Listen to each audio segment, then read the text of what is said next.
खुलुमबाय, आं जनालि बर'। नोंथांमोनखौ गिबियावनो आंनि चेनेलाव बयखौबो बरायनानै लाग्रोनाय जाबाय। दिनै 2023 मायथाइनि 21 नभेम्बर।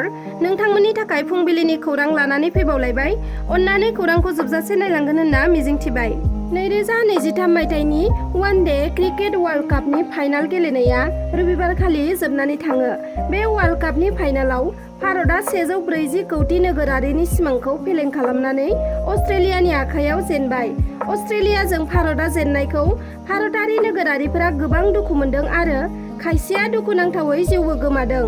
भारतनि जेननायखौ सहायनो हायैयाव आसामनि सासे लाइमोना हरखाब जिउ गोमानाय जाथाया सोराङाव फैदों। मिथिनो हानाय बायदिब्ला गुवाहाटी नोगोरमानि बिरुबारिनि 20 बोसोर बैसोनि ITI आव फरायबाय थानाय प्रान्जल माजमदार मुंनि सासे लाइमोना वर्ल्ड कापनि फाइनालाव भारतआ जेननायखौ गोरलैयैनो आजावना लानो हायाखै आरो बिनि गोसोआ बायग्लिदोंमोन। हराव गाबै गाबै ओंखाम जाया दै लोङा जासे उन्दुदोंमोन। बिनि बागै नखरनि सुबुंफोरा मिथिहोनाय बायदिब्ला हराव गोबां खेब बिसनानिफ्राय सिखारदोंमोन प्रान्जला। बिनि उनाव नखरनि सुबुंफोरा बिनि खथायाव थांनानै नायहैयोब्ला प्रान्जलखौ हुस गैयै हालोदाव बोखांनो हायो। लोगो लोगो साखाथिनि देहा फाहामसालियाव लांनाय जादोंमोनब्लाबो डक्टरा थैबाय होननानै फोसावो। ओरैहाय भारतआ वर्ल्ड काप जेननायनि उनाव बे जेननायखौ सहायनो हायैयाव हादरनि खना खनला ओनसोलाव सोरबा गावनि टिभिखौनो बुख्रुबना लानाय, सोरबा जिउ गोमानाय बायदि बायदि जाथाय जानायखौ नुनो मोन्दों। काछार जिल्लायाव डेंगु बेरामनि गाग्लोबनाया गोख्रैनो बांलांगासिनो दं। बेनि गेजेरावनो काछार जिल्लायाव डेंगु बेरामजों गाग्लोबजानाय सासे बेरामिया जिउ गोमाबाय होननानै मिथिना मोन्दों। डेंगु बेरामजों थैनांनाय सुबुंनि मुंखौ दिलीप कुमार नाथ होननानै मिथिहोदों। सिलचर मेडिकेल कलेज हस्पिटालाव फाहामथाय लाबाय थानाय समावनो दिलीप कुमारा मैया जोबथा हां बोबाय। खौराङाव फोरमायथिनाय बायदिब्ला काछाराव दिलीप कुमार नाथआ थैनायनि अनगायैबो सा 35निख्रुइबो बांसिन सुबुङा डेंगु बेरामजों गाग्लोबजानानै जिल्लानि गुबुन गुबुन देहा फाहामसालियाव एडमिट जानानै दं। रिपर्टनि बायदिब्ला बे समाव सिलचर मेडिकेल कलेजाव सा 25 डेंगु बेरामिया फाहामथाय लागासिनो। बेनि अनगायैबो काछार जिल्लानि गुबुन गुबुन देहा फाहामसालियाव सा 10 डेंगु गाग्लोबजानाय बेरामिया एडमिट जानानै दं। मख'नो गोनांदि गोब्राबै लोमजानाय, गोबानाय, खर' सानाय, मोदोम आरो जरा जरा सानाय बायदिया डेंगु बेरामनि लैखोन होनना मिथिना मोन्दों। बेनि अनगायैबो माखासे केसाव आनजाद नायनायाव डेंगुखौ हमनो मोना, नाथाय बियो सुबुंनि थैनि ब्लेड सेटआवसो गाग्लोबो। बेबादि जायोब्ला सुबुंनि देहाया जोबोरैनो गिनो गोनां आरो खैफोद गोनां। बेनिखायनो बुंथिना होनाय लैखोनफोरा नोंथांनि देहायाव नुजाथिदोंब्ला नोंथाङा डक्टरनि मदद लानाया गोनांथार। सोमोनांथाव खौरां, मणिपुरनि इम्फालनि बिरखं गाथोनाव एलियननि UFOखौ नुनो मोन्दों। नाथाय 14 नभेम्बराव बिरखं गाथोनाव CISFनि जवानफोरा एलियननि UFOखौ नुनो मोननायखौ फोरमायथिदोंमोन। बेबादि रिपर्टखौ मोननायनि उनाव भारतारि अख्रांमा सान्थ्रिया एलियननि UFOखौ संदाननो थाखाय गंनै राफेल फाइटार जेटखौ दैथायहरदों। जाय जायगाथिं एलियननि UFOखौ नुनो मोन्दों बेथिंजायनो एलियननि UFOखौ संदाननाय जादों। मख'नो गोनांदि एलियननि UFOखौ नुनो मोननायनि उनाव इम्फाल बिरखं गाथोनाव नोगोरारिफोरनि थाखाय बिरखं जाहाज बिरहोनायखौ बन्द' खालामदोंमोन। थारैनो एलियन मारब्ला उनावसो मिथिना मोनसिगोन, नाथाय जों एलियनखौ खोनायोसोमोन।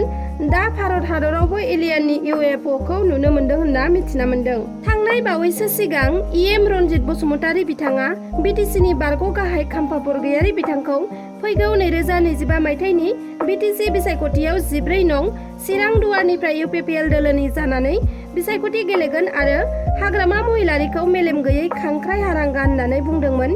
बिनि सायावनो खाम्फा बरगयारी बिथाङा बिनि फिननायखौ रोखा खालामना होबाय।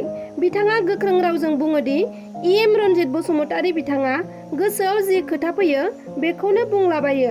गाज्रि गाज्रि खोथा आरो नंजां बांजां खोथा बुङो। बेबादि बिथांनि बुंनाय गासैबो खोथाफ्रा बर'नि बाथ्रा फाव। सैमा सोंनाया अरनो रोङा आरो अखा खोरोमनाया हानो रोङा, बे बाथ्रा फावजों एखे होननानै बुङो बिथाङा। खाम्फा बरगयारी बिथाङा मोनसे समनि BTC दाग्रा आरो BPFनि भाइस प्रेसिडेन्टमोन। अब्ला आं मानो UPPL आव हाबनो होननाबो बिथाङा बुङो आरो UPPL दोलोआ आथिखालाव सरकार दानानै BTCखौ सानफा एफा धंस खालामगासिनो दं। अब्ला बिथाङा मानो UPPL दोलोआव हाबनो होननानैबो बुङो। जुदि हाग्रामा महिलारि बिथाङा खांख्राइब्ला दा बे खांख्राइखौनो BTCनि रायजो राजाफ्रा फोथायनानै लोब लोब BPFआव जयेन जागासिनो दं।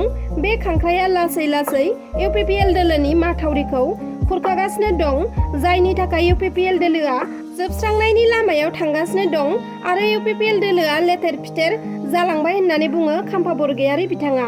लोगोसे इन्जुरनि हाया गुगानाय बायदि BPF दोलोआ गुगागासिनो होनना खौरां फोसावनायनि थाखाय बड'लेण्ड बुब्लि निउज चेनेलखौ दुखु मोनो आरो BPFनिफ्राय 6 जन थांनायावनो इन्जुरा गुगाजोब्बायब्ला UPPLनिफ्राय 679 जन हाबबाय, बेखौ मा भाषाजों फोरमायनांगौ होननानै बुङो बिथाङा। अर नांनाय एबा खामनाय जाथाया दाब दाब जायगायाव जाफ्लेबाय थानायखौ नुनो मोन्दों। थिग बेबादिनो दुखुनांथावै गिख्रंथाव अर खामनाय जाथाय जादों। गसाइगाव महकुमानि सिङाव थानाय 2 नं हास्राबारि गामिनि सामिद आलीनि न'आव मैया फुंनि 10 रिंगासोआव गिख्रंथाव अर खामदों।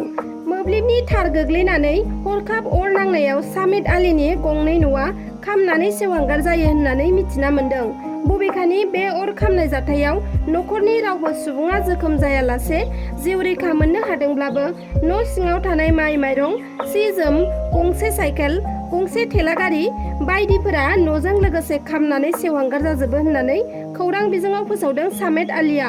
ओरैहाय बे गिख्रंथाव अर खामनाय जाथायनि बागै खौरां मोननाय लोगो लोगो साबकाथा पुलिसा जाथायसालियाव थांनानै नुजाहैयो आरो अर खोमोरग्रा हानजानो खौरां हरो आरो बेनि उनाव अर खोमोरग्रा बिफाननि टीमा फैनानै अरखौ खोमोरनो नाजायो। बबेखानि बे अर खामनाय जाथायनि बागै खौरां मोननायनि उनावनो आमसु, एबिएमसु, नेमसु आरो गुबुन गुबुन आफादनि दैदेनगिरिफोरा फैनानै खौरां लाफैयो आरो सामिद आलीजों सावरायफैयो। बेजों लोगोसे दुखुथिया न'खरनो थाबैनो अनसुंथाइ होनो थाखाय सरकारखौ खावलायो। लकसभा बिसायख'थिया खाथियाव सौफैनाय लोगो लोगोनो गुबुन मोनसे दोलोनिफ्राय गुबुन मोनसे दोलोआव जयनिं जानाय हाबाफारिफ्रा सोलिगासिनो दङ। थिग बेबादिनो मैया गसाइगाव जिल्ला UPPL दोलोनि मावखुलियाव BPF दोलोनि 4 दैदेनगिरिया UPPL दोलोआव जयेन जाफैयो। बे 4 जयनिं जाफैनायफोरखौ गसाइगावनि MLA जिरन बसुमतारीजों लोगोसे मिरु UPPL दोलोनि गाहाय नेहाथारि राजु नार्जारी मोनहा दोलोआव बरायनानै लायो।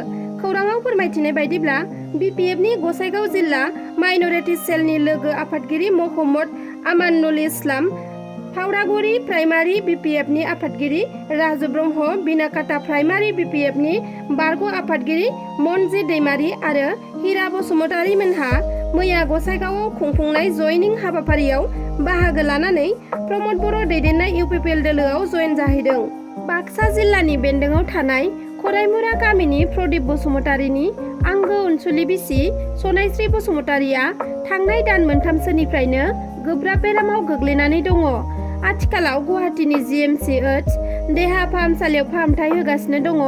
फोरमायथिनाय बायदिब्ला न'खराव जा एसे रां दङमोन गासैबो राङानो बेराम नायनायावनो थांजोब्बाय। नाथाय सनायस्रि बसुमतारीनि देहाया दासिम मोजां फारसे फैयैलाय फाहामथायनि थाखाय गोबां रांनि आंखाल नुजाथिबावदों। न'खरा जोबोद गोरिबजों नाख्रेब जानायलाय फाहामथायनि थाखाय रां दिहुननो थाखाय राहा गैला होननानै फोरमायथिदों।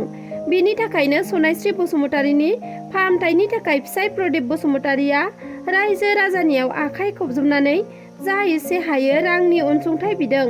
दा बेनिखायनो नोंथांमोनहा जा एसे हायो रांनि मदद हरनो थाखाय IFSC SBI N 0005243 account number 3645377209 बेयाव दैथायहरनो हागोन आरो जाथायखौ मिथिनो सानदोंब्ला 8812965912 मबाइल नाम्बाराव कल खालामना नोंथाङा सोंहरनोबो हागोन।